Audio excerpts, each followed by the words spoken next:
الله وأشهد أن محمدا عبده ورسوله صلى الله تعالى على حبيب خير خلقه محمد وآله وأصحابه أجمعين. أما بعد فأعوذ بالله من الشيطان الرجيم. بسم الله الرحمن الرحيم. وإذا بشر أحدهم بالأنثى صدق الله مولانا العظيم. محترم بزرگوں، دوستوں، عزیزوں، میں نے آپ کے سامنے قرآن مجید کی چھوٹی سی آیت تلاوت کی ہے. وَإِذَا بُشِّرَ أَحَدُهُم بِالْأُنثَىٰ، وَإِذَا مطلب جب احد تم میں سے کسی ایک کے سامنے خبر دی جائے، بُشِّرَ أَحَدُهُم بِالْأُنثَىٰ، بچی کی پیدائش ہے، ظل وجهه، وہ غصے سے اس کا چہرہ سیاہ ہو جاتا ہے. ظل وجهه مسودًا، اس کا چہرہ سیاہ ہو جاتا ہے. وَقَدِيمٌ، وہ سخت غمگین ہو جاتا ہے. محترم بھائیوں، اس سے پہلے کہ میں اس کی وضاحت کروں، اللہ تعالیٰ نے اس دنیا میں دو سلسلے شروع کیے ہیں، ایک اچھائی کا، ایک برائی کا، ایک نیکی کا، ایک بدی کا، ایک حق کا، ایک باطل کا، ایک سچ کا، ایک جھوٹ کا، ایک عمل اور سکون کا، ایک بدعملی کا. یہ دو سلسلے دنیا میں چل رہے ہیں. جہاں نیکی ہے اور اس کے مقابلے میں بدی بھی ہے، اگر حق ہے اس کے سامنے باطل بھی ہے، اگر اسلام ہے اس کے مقابلے میں کفر بھی ہے، اگر نور ہے اس کے مقابلے میں ظلمت بھی ہے. یہ دو سلسلے اللہ تعالیٰ نے اس دنیا میں پیدا کیے ہیں اور یہ دنیا اس دو سلسلوں میں چل رہی ہے. اگر انسان کہے کہ اس دنیا میں بھلائی ہی بھلائی ہو، اچھائی ہی اچھائی ہو، نیکی اور نیکی ہو،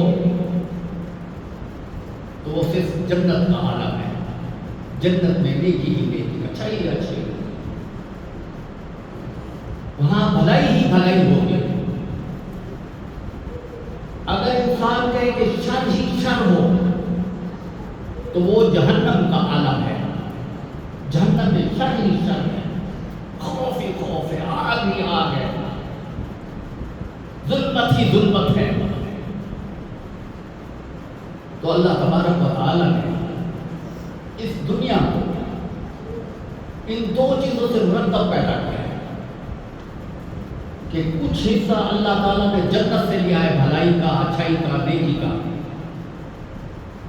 اور کچھ حصہ اللہ تعالیٰ نے جہنم سے لیا ہے، برائی کا، بدی کا.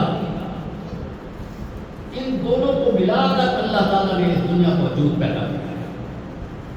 آپ دیکھیں اس دنیا میں نیکی بھی ہے، بدی بھی ہے، بھلائی بھی ہے، برائی بھی ہے، حق بھی ہے، باطل بھی ہے، نیک بھی ہیں، بد بھی ہیں. اللہ تعالیٰ نے یہ دو سلسلے اس دنیا میں شروع کر رکھے ہیں اور اس دو سلسلوں کا شروع کرنے کا مقصد یہ تھا کہ اللہ تعالیٰ دیکھنا چاہتے تھے کہ کون میری پیروی کرتا ہے اور کون شیطان کی پیروی کرتا ہے. پھر یہ سلسلہ اللہ تعالیٰ نے اس دنیا تک قائم نہیں رکھا، بلکہ اس کو اوپر آسمانوں تک قائم رکھا ہے، عالم غیب میں بھی قائم رکھا ہے. آپ عالم غیب میں آسمانوں میں دیکھیں، فرشتے بھی ہیں، شیاطین بھی ہیں جو ہمیں نظر نہیں آتے. فرشتے نیکی کی طرف بلاتے ہیں، شیاطین بدی کی طرف بلاتے ہیں.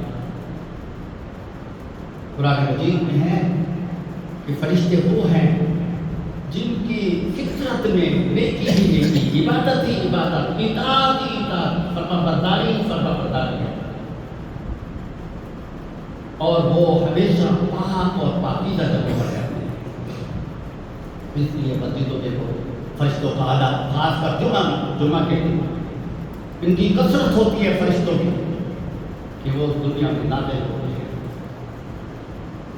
اس لیے کہا گیا ہے کہ جب مسجد میں آؤ تو خوشبو لگا کر آؤ، پیاز وغیرہ تھوم وغیرہ کھا کے مت آؤ، تاکہ یہ جو ہے وہ بو سے فرشتے تنگ ہوتے ہیں. فرشتے پاک پاکیزہ چیزوں کو پسند کرتے ہیں، خوشبوؤں کو پسند کرتے ہیں. جو جگہ اچھی ہو، عبادت کی جگہ ہو، جہاں اللہ اور رسول کا ذکر اور فکر ہو، وہاں فرشتوں کی اکثریت ہوتی ہے. اور اس کے مقابلے میں شیاطین یہ ویرانے میں ہوتے ہیں، جنگلوں میں ہوتے ہیں، بدبودار جگہوں پر ہوتے ہیں. اس لیے کہا گیا کہ گھروں میں صفائی کرتے ہیں. یہ اکثر شیاطین جو جنات انسان کے اوپر نازل ہوتے ہیں، یہ سارا گندگی اور صفائی کے نہ ہونے کی وجہ سے، خاص کر جالے میں کہ گھروں کی چھتوں کے اندر جالا نہ ہو، اس میں یہ بسیرا کرتے ہیں جنات وغیرہ. تو جنات ہمیشہ برائی کی طرف بلاتے ہیں، شیطانیت کی طرف بلاتے ہیں، اور فرشتے حق اور نیکی کی طرف بلاتے ہیں. حدیث شریف میں آتا ہے کہ شیطان نے کہا، اے اللہ تیری عزت کی قسم، میں تیرے سارے بندوں کو ورگلاؤں گا اور کفر کی طرف لے جاؤں گا، تیرا نافرمان بناؤں گا. تو اللہ تعالیٰ نے کہا کہ مجھے بھی میری عزت کی قسم، تمہارے ماننے والوں کو میں جہنم میں دھر دوں گا، ان کو جہنم میں ڈال دوں گا. تو اس لیے فرشتے نیکی کی طرف بلاتے ہیں اور شیاطین برائی کی طرف بلاتے ہیں. حدیث شریف میں آتا ہے کہ انسان کے دل کے دائیں طرف فرشتے بیٹھے ہوتے ہیں، بائیں طرف شیاطین ہوتے ہیں. فرشتے اس کو کہتے ہیں کہ یہ نیکی ہے یہ کر لو، یہ نیکی ہے یہ کر لو، یہ نیکی ہے یہ کر لو. اور شیطان اس کو کہتا ہے یہ برائی ہے، اس میں تمہارے لیے فائدہ ہے، اس میں تمہارے لیے نفع ہے، یہ برائی کر لو، یہ برائی کر لو، یہ برائی کر لو، یہ برائی کر لو. تو آپ نے اکثر دیکھا ہوگا کہ انسان ڈمڈول ہو جاتا ہے، کیونکہ وہ کبھی کہتا ہے نیکی کر لوں، نماز پڑھ لوں، اور نماز پڑھوں گا تو شیطان دل میں وسوسہ ڈالتا ہے فوراً کہ ابھی تھوڑا وقت پڑا ہے، جماعت کے سامنے بعد میں پڑھ لیں. انسان کہتے ہیں روزہ رکھوں، اس کو فرشتے اس کی طرف ترغیب دیتے ہیں کہ تم یہ نیکی کا کام کر لو، اور شیطان اس کو بتلاتے ہیں ابھی تو بڑی عمر پڑ گئی، بڑھے پان ہے، پھر بعد میں روزے رکھ لینا، ابھی وقت ہے، اب مزے کرو، عیش کرو، عیاشی کرو. اسی طرح انسان کے ذہن میں ہوتا ہے کہ حج کر دو، تو اس کو فرشتے کیونکہ اس طرف راغب کرتے ہیں، جاؤ حج کرو، عمرہ کرو، نیکی کا کام کرو. شیطان اس کے دل میں وسوسہ ڈالتا ہے کہ یہ پیسے تم حج پر لگا رہے ہو، ابھی کافی وقت پڑا ہے، یہ پیسے کاروبار میں لگا لو، نفع کما لو، فائدہ اٹھا لو، بعد میں حج پر چلے جانا. تو یہ شیطان اور فرشتوں کا آپس میں یہ مقابلہ ہے، اور انسان برائی کی طرف زیادہ راغب ہوتا ہے، زیادہ برائی کی طرف، کیونکہ اس میں ذہنی طور پر لذت ہوتی ہے، خوشی ہوتی ہے. دھاکہ کر لے، پیسے آ جائیں گے، شراب پی لے، عیاشی ہو جائے گی، قتل و غارت کر لے. لیکن جب انسان جب برائی کرتا ہے، اس کے بعد اس کا ضمیر، اس کا دل اس کو ملامت کرتا ہے، اس کی بے چینی سی، بے سکونی سی پیدا ہو جاتی ہے. اور جب آدمی نیکی کرتا ہے، نیکی کرنے میں ابتدا میں تو تکلیف ہوتی ہے، لیکن جب نیکی کر لیتا ہے تو اس میں اس کے دل میں ایک سکون، ایک خوشی سی محسوس ہوتی ہے. یہ آپ نے اکثر تجربہ کیا ہوگا، جب بھی برے کر دیتا ہے، شراب پیتا ہے، اس کے بعد اس کے اندر خشکی، بے چینی اور لڑائی جھگڑا پشیمان سا قتل کرتا ہے، جب جوش میں کر لیتا ہے اس کے بعد اس کے اندر پریشانی ہوتی ہے کہ یہ میں نے کیا کیا، جیلوں میں ہوتا ہے، تکلیف سے اٹھاتا ہے، پھر اس کے اندر وہ سکون نہیں رہتا، وہ ہر وقت پریشانی اور بے سکونی میں رہتا ہے۔ تو شیطان کا کام انسان کے اندر لڑائی جھگڑا فساد فتنہ اور فساد پھیلانا ہے، اور فرشتوں کا کام انسان کے لیے آپس میں محبت مودت پیار ایک دوسرے کے ساتھ جوڑنا تعلق ایک دوسرے کی خدمت امداد تعاون کرنا ہوتا ہے۔ فرشتے کہتے ہیں کہ یہ رشتے دار غریب ہے، اس کی مدد کر دو، زکات سے کر دو، خیرات سے کر دو۔ تو یہ انسان کو فرشتے ہمیشہ نیکی کی طرف کہتے ہیں اور شیطان اس کو برائی کی طرف کہتے ہیں، اور انسان کو جوڑنے والی سب سے بڑا چیز وہ نکاح ہے۔ نکاح ایسی چیز ہے جس میں انسان کے اندر محبت مودت پیدا ہوتا ہے، دو غیر خاندانوں کا آپس میں تعلق رشتہ پیدا ہو جاتا ہے، ایک رشتہ داری پیدا ہو جاتی ہے، یہ جوڑ پیدا ہوتا ہے۔ اس لیے رسول اکرم صلی اللہ علیہ وسلم نے ارشاد فرمایا النکاح سنت فمن رغب عن سنتی فلیس منی، نکاح میری سنت ہے، جو اس سے اعراض کرے گا وہ ہم میں سے نہیں۔ پھر نبی اکرم صلی اللہ علیہ وسلم فرماتے ہیں کہ تم سے بہتر آدمی سب سے بہتر آدمی وہ ہے جو اپنے اہل و عیال کے ساتھ نیکی اور اچھائی کرتا ہے، بہتری کرتا ہے، اور میں سب سے بہتر ہوں۔ یہ اللہ ارشاد فرماتے ہیں میں سب سے بہتر ہوں کہ میں اپنے اہل و عیال کے ساتھ سب سے بہترین سلوک کرتا ہوں۔ تو یہ دو سلسلے چلتے ہیں۔ تو جب نکاح ہو جاتا ہے، بچی پیدا ہوتی ہے، تو انسان غمگین ہو جاتا ہے۔ قرآن کار کا کہہ رہا ہے اذا بشر احدکم بالانثى، جب تم میں سے کسی کو بچی کی پیدائش کی خبر دی جاتی ہے، ظل وجهه، اس کا چہرہ غمگین ہو جاتا ہے، کالا کیا ہو جاتا ہے، اور وہ غمگین ہو جاتا ہے، حالانکہ بچی اللہ کی رحمت ہے، ساری نسل بیٹی بچی کی ضرورت ہے،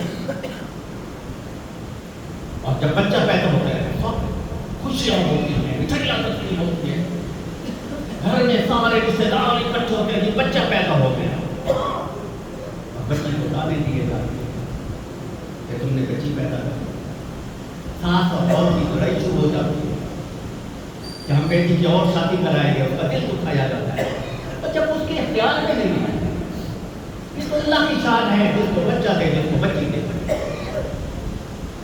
ہم بہو کا دل دکھاتے ہیں، گھر میں لڑائی جھگڑے شروع ہو جاتے ہیں، بہو اور بیٹی میں فساد شروع ہو جاتا ہے۔ نبی اکرم صلی اللہ علیہ وسلم جب آپ کی بیٹی حضرت فاطمہ رضی اللہ تعالی عنہا سیدہ بطول آتی تھی، نبی اکرم صلی اللہ علیہ وسلم اس کے استقبال کے لیے کھڑے ہو جاتے ہیں اور اس کے ماتھے پر اس کو بوسہ دیتے ہیں، پھر ان کو اپنے بستر پر بٹھاتے ہیں، کتنی خوشی محسوس کرتے ہیں۔ یہ ہمیں سمجھ دیتا ہے کہ بیٹی اللہ کی رحمت ہے، اللہ کی برکت ہے، اللہ کی نعمت ہے۔ ہم دعوے کو بہت کرتے ہیں بیٹی کے حقوق پر، کیا ہم ان کو جائیداد حصہ دیتے ہیں؟ بڑے دعوے دار ہوتے ہیں عورتوں کے حقوق کے، کیا عورتوں کے ساتھ کیا لڑکی کے ساتھ کوئی سلوک ہوتا ہے جو بیٹی کے ساتھ ہوتا ہے؟ تو یہ ہماری صرف زبانی کھاتے ہوتے ہیں، اس لیے قرآن مجید کو بار بار کہتے ہیں وَإِذَا بُشِّرَ أَحَدُكُم، جب تم میں سے کسی کو خبر دی جاتی تو غمگین ہو جاتا ہے۔ اس میں عالم جاہل نیک اور بد سب برابر ہے۔ بیٹی پیدا ہوتی ہے غمگین ہو جاتے ہیں، بیٹا پیدا ہوتا ہے خوشیاں ہوتی ہیں۔ جب بیٹا کوئی کسی کی عزت و عظمت میں ہوتا ہے تو اس کے لیے آپ لاکھوں کروڑوں روپے دے کر بھاگتے ہیں، اس کو بے قصور ثابت کرتے ہیں، اس کے لیے جان مال دولت خرچ کرتے ہیں۔ جب بیٹی اپنی کوئی بات غلطی ہو جاتی ہے تو ہم اس کو دبا کرتے ہیں، اس کو شوٹ کرتے ہیں۔ اس لیے نکاح میں حضور اکرم صلی اللہ علیہ وسلم نے فرمایا 4 گواہ، جس طرح بیٹی کی خواہش ہے اس طرح بیٹی کی بھی خواہش ہے، بیٹی کی خواہش کے مطابق اس کی شادی کی جائے۔ ہم زبردستی اس پر تھوم دیتے ہیں، جائیداد بچ جائے، دولت بچ جائے، پیسے بچ جائے،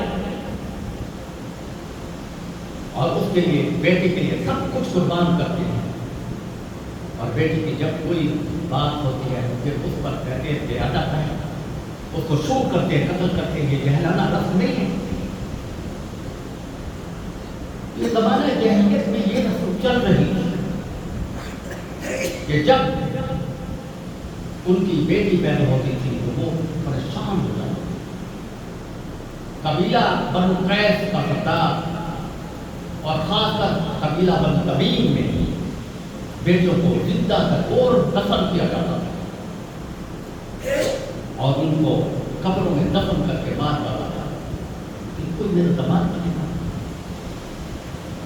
کوئی میرا وارث بنے گا۔ حضور اکرم صلی اللہ علیہ وسلم کو بیٹوں ہمیں کیا کیا سبق نہیں سکھایا، استاد نے اس طرح ہمیں تعلیم نہیں دی ہوگی، والد والدہ نے کوئی تعلیم نہیں دی ہوگی۔ نبی اکرم صلی اللہ علیہ وسلم نے جس طرح ہماری تربیت کی، لاہت سے لے کر مہد تک، مہد سے لے کر لاہت تک ہماری تربیت کی، پیدائش سے لے کر قبر تک۔ ایک جنگ میں جاتے ہیں صحابہ اکرام، وہاں ایک لڑکی قید ہوتی ہے، اس کا نام شیما ہے۔ وہ کہتی ہے مجھے قید مت کرو، میں تمہارے نبی کی بہن ہوں۔ کیسے بہن ہو؟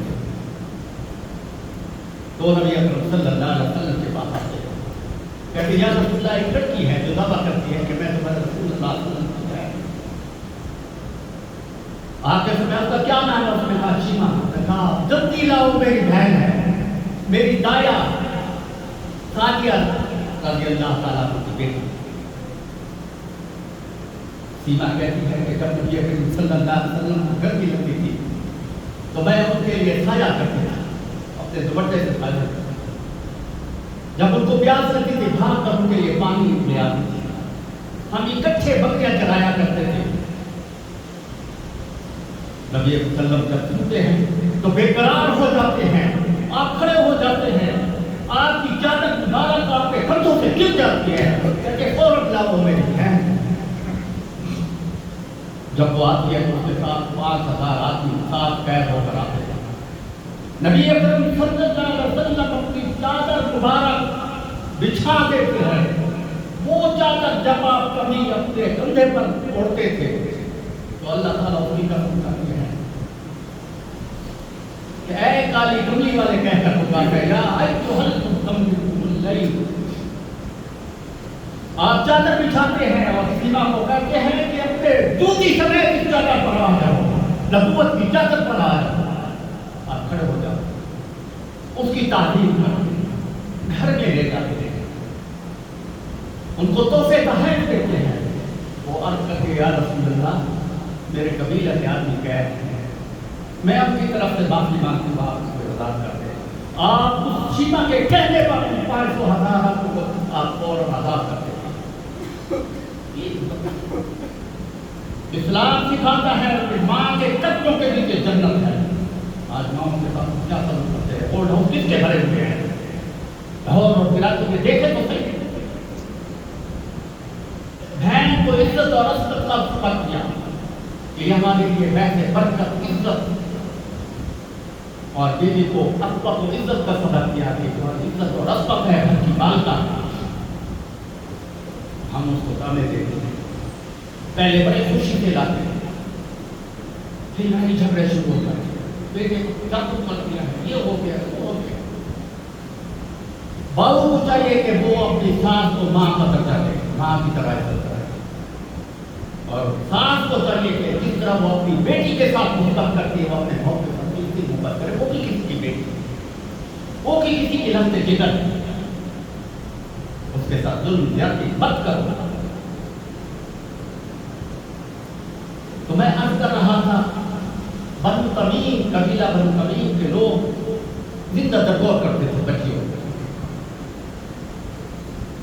تو بنو قیس یہ سردار تھا بنو تمیم کا. جب وہ اسلام قبول کیا اس نے تو نبی کریم صلی اللہ علیہ وسلم کی خدمت میں حاضر ہوا اور اپنی بیٹی کی زندہ درگور کرنے کا اس نے واقعہ رسول کریم صلی اللہ علیہ وسلم کے سامنے ذکر کیا. اس نے کہا یا رسول اللہ میری بیوی حاملہ تھی اور میں تجارت کے لیے سفر پر روانہ ہوا. اس وقت سفر یہ سالوں کا ہوتا تھا. اونٹوں پر سفر ہوتا تھا, بیلوں پر, گدھوں پر, دور تک چلنا ہوتا تھا. قافلہ تیار ہوتا تھا, جنگل ہوتے تھے, بیابان ہوتے تھے, لوٹ مار ہوتی تھی, امن سکون نہیں تھا. یہ سڑکیں, یہ روڈیں کچھ بھی نہیں تھی, یہ بسیں کچھ بھی نہیں تھا. تو بڑی مشکل سے قافلہ تیار ہوتا تھا, پورا قافلہ. اس نے کہا مجھے مجبوراً اس قافلے کے ساتھ تجارت کے لیے آ کر اپنی روزی روٹی کے لیے میں نے مجھے جانا تھا. تو اس نے آپ کیا یا رسول اللہ میں قافلے کے ساتھ روانہ ہو گیا. میں سال کے بعد جب واپس آیا بیوی سے پوچھا وہ کیا بنا. تو بیوی نے کہا کہ بچہ پیدا ہوا تھا اور مردہ پیدا ہوا تھا, ہم نے دفن کر دیا. ماں نے نہیں بتایا. ماں کی ممتا تھی کہ اگر باپ آ گیا اس کو زندہ درگور کر دے گا, مار ڈالے گا, دفن کر دے گا. یہ تھا کہلانا. ان میں یہ تھی کہ بھائی مجھے کوئی کہے گا تمہارا باپ بننے والا ہے, میرا کوئی دھماد بنے گا اور میرے لیے دماد ہوگا, میرے لیے مر جانے کا مقام ہے. یہ تو اسلام نے سکھایا ہے. پہلے شادی کس طرح ہوتی ہے؟ ایک لڑکی پہر میدان میں جب دان رات ہوتی تھی شاعری کرتی تھی, لڑکے جمع ہوتے تھے, وہ جس کو کنکر مار دیتی تھی وہ اس کو اٹھا کر لے جاتا تھا. کیا نکاح, کیا شادی, کیا خوشی, کیا ولیمے, کچھ بھی نہیں ہوتا. اسلام نے تو عصمت کا ہمیں سبق دیا. اب نکاح ہوتا ہے, ولیمے ہوتے ہیں, جہیز دیے جاتے ہیں, نکاح ہوتا ہے, خوشی ہوتی ہے, دو خاندان آپس میں جڑتے ہیں, ملتے ہیں, ایک دوسرے کے ساتھ محبت محبت تک پیدا ہوتی ہے.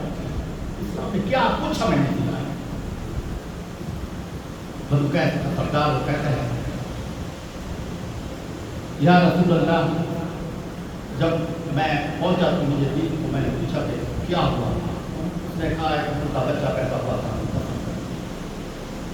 ماں نے اس بچی کو اپنی خالہ کے ہاں دور بھی نہیں کیا کہ وہ کچھ بڑی ہو جائے گی, شاید بات تو رحم آ جائے, جب وہ بڑی ہوگی تو اس کو کچھ رکھے. تو وہاں وہ پرورش پا رہی تھی. اس دوران والد نے ایک دن کہا کہ میں نے پھر دوبارہ سفر پر جانا. تو میں نے وہ سفر پر چلا گیا. تو میں نے اس بچی کو ماں کی مانتا تھی, پیار تھا, محبت تھا, خالہ کے گھر پہ بلا لیا. چلو باپ گھر میں نہیں ہے, اس کو اپنے گھر میں میں نے بلا لیا. جب اس کو اپنے گھر میں بلا لیا تو اچانک اس کا خامن سفر ملتوی کر کے واپس کرا. اس نے دیکھا کہ ایک ننھی منھی خوبصورت سی بچی گڑیا کھیل رہی ہے. اس کے دل میں خیال ہو نہ ہو یہ بیٹی میری. وہ کہتے ہیں میں نے اس بچی کی طرف دیکھا تو بڑی پیاری ننھی منھی خوبصورت سی بچی تھی. میرے دل میں ایک محبت سی پیدا ہوئی. میں نے اس کی محبت سے نظروں سے اس کو دیکھا تو میری بیوی بھی سمجھ گئے کہ باپ کی مامتا زندہ ہو گئی ہے, خون جوش مارنے لگا ہے. اس نے خاوند کو بتا دیا. اس نے کہا یہ کس کی بیٹی ہے, مجھے معلوم تھا یہ بیٹی میری ہے. اس نے کہا یہ بیٹی تمہاری ہے. میں نے ڈر سے اس کو خالہ کے گھر میں بھیج دیا تاکہ بڑی ہو جائے. کچھ بڑی ہو گئی، کھیل کود میں خریدی ہے، تو وہ کہتا ہے کہ میرے دل میں ایک ایسی محبت جذبہ پیدا ہوا، میں نے روک کر اس بچی کو گلے میں لگا لیا اور بچی کو اسے چمٹ گئی۔ اس کی ماں نے بتایا کہ تمہارا ابو ہے، وہ بھی ابو کہہ کر میرے گلے لگ گئے۔ باپ کہتا ہے جب میں بہن جاتا گھر آتا تو وہ ابو کہہ کر مجھے چمٹ جاتی تھی، مجھے ایک ایسا سکون اور ایک ایسی خوشی اور محبت پیدا ہو جاتی تھی، میں بھی اس کو اپنے گلے لگا لیتا۔ وہ روزانہ میرے ساتھ ابو کر کے بیٹھتی تھی، میرے ماتھے کو چھوتی تھی، میری گود میں بیٹھتی تھی، کبھی ادھر جاتی کبھی ادھر جاتی تھی، خوشی محسوس کرتی تھی۔ تو اس دوران وہ کہتے ہیں میرے دل میں یہ کہلانا غیرت جاگ ہوتی ہے کہ یہ میری بیٹی زندہ ہو، کوئی میرا دباغ بنے گا، میں لوگوں کو کیا منہ دکھاؤں گا، میری عزت خاک پہ مل جائے گی، کہ روایت تھا قتل خانہ۔ تو اس وقت وہ کہتا ہے کہ میرے دل میں تھوڑی تھوڑی یہ لگی رہتی تھی، شیطان مسئلہ سے ڈالا کرتا تھا۔ میں بھی اس بچی کو دیکھ کر ننھی منھی پیاری سی بچی تھی، گڑیا تھی، وہ مجھے آتی ابو کر کے چمٹ جاتی، میرے ساتھ کھیلتی تھی، توتلی باتوں میں مجھ سے بات کرتی تھی، میں بھی اس کے ساتھ پیار اور محبت کرتا تھا۔ ایک دن کہتے ہیں میرے پاس جہلانا غیرت جا ہے، میں نے کہا میں اس کو ختم کر کے رہوں گا، زندہ درگور کر کے رہوں گا۔ میں نے اس کی ماں کو کہا کہ آج میرے دوست کے گھر میں دعوت ہے، میں اس بچی کو ساتھ لے جاتا ہوں، اس کو نہلاؤ دھلاؤ، اچھے کپڑے پہناؤ، بناؤ سنگار کرو۔ بچی بڑی خوشی ہوئی، اس کو بناؤ سنگار کے رکھا، کپڑے بدلے، دیہات ہو کر وہ کہتی ہے میرے پاس بھاگتی دیا کہ میں نے اس کی انگلیاں پکڑی۔ وہ ابو کہے گا کبھی آگے بھاگتی ہے کبھی پیچھے دوڑتی ہے، اور گودال میں نے کندھے پر رکھی ہوئی تھی۔ وہ کہتے تب بھی مجھے سکون نہ آیا، تب بھی مجھے رحم نہ آیا، اور بچی وہ کھیلتی ہنستی میرے ساتھ آگے پیچھے دوڑتی میرے ساتھ چل رہی تھی۔ کہتے میں جنگل میں گیا، بیابان میں گیا، بچی کو بٹھایا اور گودال کے ساتھ زمین کھودنے لگا، جو مٹی اڑ کر میرے پاؤں پہ پڑتی تھی، کپڑوں پہ، بچی اٹھتی اپنے دوپٹے سے وہ کپڑے صاف کرتی تھی، مٹی کو صاف کرتی تھی، کہتی آپ کو تکلیف نہ کرے، آپ کو یہ کیا تکلیف کر رہا ہے۔ وہ مجھے چمٹتی تھی، مجھے پیاری کر توتلی زبان میں باتیں کرتی تھی، کہتے پھر بھی مجھے رحم نہ آیا۔ جب میں نے بڑا کھود لیا زمین میں نے بچی کو پکڑا کے اس کو اندر ڈالوں، وہ اس نے اپنے پاس میرے گلے میں ڈال دیا، میں نے کھینچ کر اس کو نیچے ڈالا، پھر وہ مجھے چپٹ گئی اور اپنے بازو میرے گلے میں ڈال کر ابو مجھے میرا قصور کیا ہے، ابو مجھے مت کرو، ابو مجھے سامنے مت ڈالو، میرے اوپر مٹی مت ڈالو۔ میں چیختی کھلاتی رہی اور فقاہت کرتی رہی۔ ابو کہتے ہیں مجھے تب بھی رہنا آیا، اس کی چیخوں پکار سنتا رہا، آؤ پکار سنتا رہا۔ میں نے اس کو زبردستی اپنے گلے سے کھینچ کر منہ مٹی اوپر اس کو ڈال دی اور اس کو دفن کر دیا۔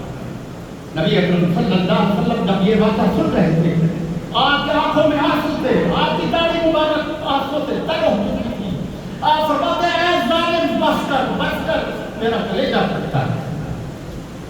وہ شخص کہتا ہے یا رسول اللہ جب سے میں ایمان لایا ہوں اس دن سے مجھے اس بچی کے میرے اللہ تعالیٰ نے میرے دل میں محبت اور مودت ڈالی ہے، اس دن سے میرے اندر اس کی آہ و فغاں، اس کا چیخنا، اس کی لانا مجھے رات کو سونے نہیں دیتا، میں پریشان ہو کر اٹھ بیٹھتا ہوں۔ قرآن حدیث میں ہے کہ اس وقت بچی قیامت کے لیے پکار کر کہے گی اے اللہ کس طبیعت کی رب قتلت، اے اللہ مجھے کس قصور میں کس گناہ میں زندہ داخل کیا جاتا کہ ہم مٹی میں زندہ تڑپتی رہی، چیختی رہی، چلاتی رہی، طبیعت کی رب قتلت، مجھے کس قصور میں، میرا قصور کیا تھا، پیدا کرنے والا تو تو تھا۔ اتنا ظلم ہوتا تھا۔ وہ آدمی رو رہا تھا، کہتا تھا یا رسول اللہ امید نہیں آتی، اسلام کی محبت نے مودت نے مجھے محبت دکھائی، اب اس کی چیخ و پکار میرے کانوں میں آتے تو میں اٹھ بیٹھتا ہوں۔ آج ہم کو جہانا نہیں کرتے، بچوں کے خاطر ہم کیا کچھ نہیں کرتے، وہ جو کچھ کرتے ہیں اس کے لیے کروڑوں روپے خرچ کرتے ہیں، کسی کی عزت حد تک لوٹ لے تو اس کو بچاؤ کرتے ہیں۔ اگر بیٹی کہتی ہے کہ میرا فلاں جگہ پر، اس لیے شرط ہے نکاح میں کہ بیٹی سے بچہ لیا جائے گا۔ اگر بیٹی کی رضامندی میں یہ نکاح نہیں ہوتا، عین نکاح کے وقت 4 گواہ رکھے گئے ہیں، لوگوں کے سامنے وہ گواہ جاتے ہیں، بیٹی سے پوچھتے ہیں اور آ کر بتاتے ہیں، تب نکاح ہوتا ہے۔ اگر بیٹی نہ چاہے تو نکاح نہیں ہوتا۔ آپ ہم اس کی مرضی کے خلاف نہیں کرتے، ہم کیا جائیداد میں کو حصے دیتے ہیں اور نعرہ کو بہت لگاتے ہیں بیٹیوں کے حقوق کا، عورتوں کے حقوق کا، یہ سب جعلی دعویٰ ہے، وہی جہلانہ رسم ہے۔ دعا ہے کہ اللہ تعالیٰ ہمیں اسلام پر عمل کرنے کی توفیق عطا فرمائے۔